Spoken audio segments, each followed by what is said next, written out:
ले जी, खबरें आ गई कि कराची एयरपोर्ट से कोई भी ऐसा शख्स जिसका पासपोर्ट पंजाब से बना होगा वो बैरून मुल्क सफर नहीं कर सकता।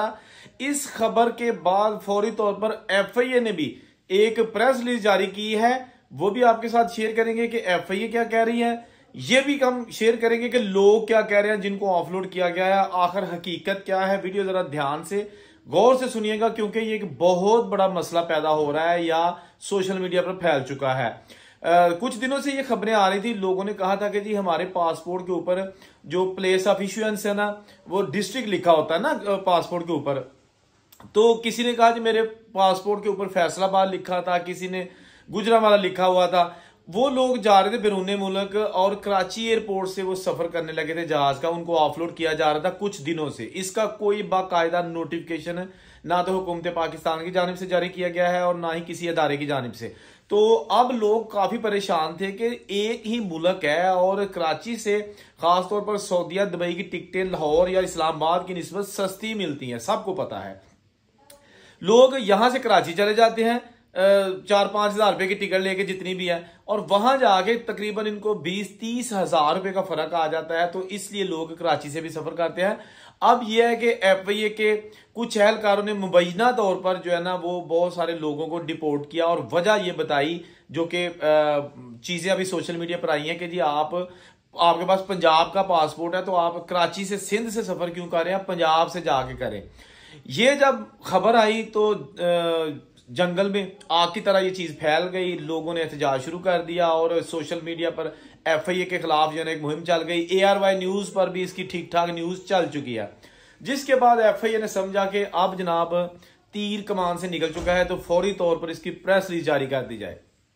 एफआईए ने अपनी जो वेबसाइट है, सोशल मीडिया पर जो पेज है उनका फेसबुक पर, उस पर इंग्लिश में जो है ना वो वजाहत पेश कर दी। हालांकि एफआईए कोशिश करती है कि किसी चीज की तरदीद या तस्दीक करनी हो या कोई एजेंट पकड़े गए हो, कोई छापा मारा हो, हुंडी वाले लड़के जो है लोग पकड़े गए हो, तो उर्दू में लिखती है।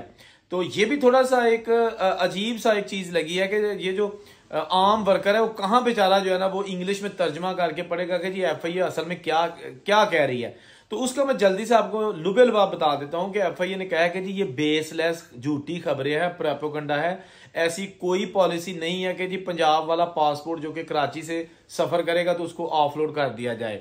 लेकिन पॉलिसी वही है कि अगर किसी के पास डॉक्यूमेंट्स पूरे नहीं है तो उसको ऑफलोड किया जाता है कानून के मुताबिक। ये एफआईए का मौकफ है और बाकी सूबाई बेस पे किसी को नहीं किया जाता, क्योंकि हमारा मकसद, यानी एफआईए कह रही कि हमारा मकसद है कि जो एजेंटों के जरिए लोग बाहर जाते हैं उनकी जानों को महफूज करना, इसलिए सख्तियां की जा रही हैं और लोग इस बात को गलत तरीके से उछाल रहे हैं। ये मैंने मुख्तसर सा बता दिया, उन्होंने काफी लंबी चौड़ी डिटेल लिखी हुई थी, लेकिन उसका मफहूम यही था, मकसद यही था।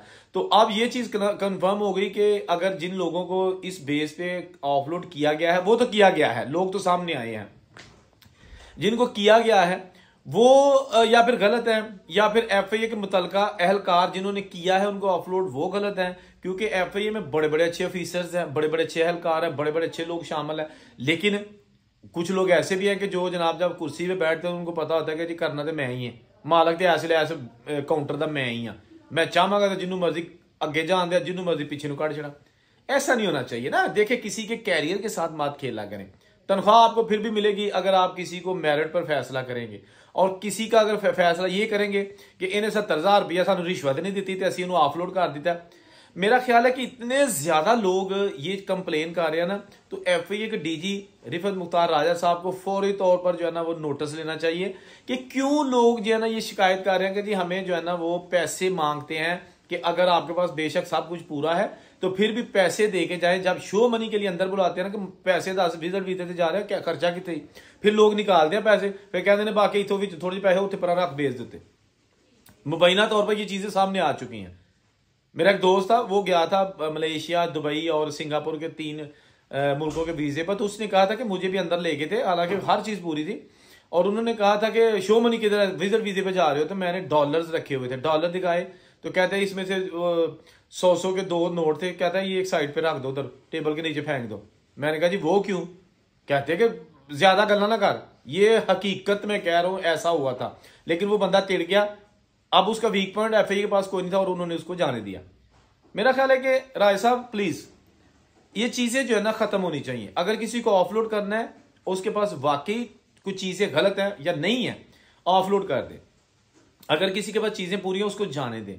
ये बीच वाला जो रास्ता है ना कि भाजी पैसे दोगे तो जाओगे, मतलब कि आपके पास चेक एंड बैलेंस का सिस्टम ही नहीं है। मैं तो ये कहूंगा कि एफआईए के आला अफसरान के पास चेक एंड बैलेंस का सिस्टम ही नहीं है। भाई एक आम बंदा वहां पे वीडियो नहीं बना सकता जब उनसे पैसे मांग रहे होते हैं या उनकी वीडियो बनाना शुरू कर दे। अगर आपने एहतसाब करना है राज साहब, तो आप वहां पे सीसीटीवी कैमरा चेक कर सकते हैं कि आज सारे दिन में कितने पैसे जो है टेबलों के ऊपर पकड़े गए या कितने पैसे जो है वो अंदर खाते दिए गए। सारी चीज पॉसिबल है।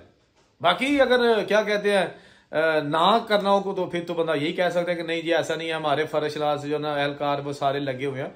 किसी पे कोई ब्लेम नहीं हम कर रहे, किसी का नाम नहीं ले रहे, लेकिन ये ऐसा होता है। लोगों को जो है ना प्लीज ऐसा ना करें। अगर किसी को रोकना है तो रोक दे, किसी के डॉक्यूमेंट्स पूरे तो जाने दें। ये मिडल वाला रास्ता मुल्क को बदनाम कर रहा है, एफआईए को बदनाम कर रहा है।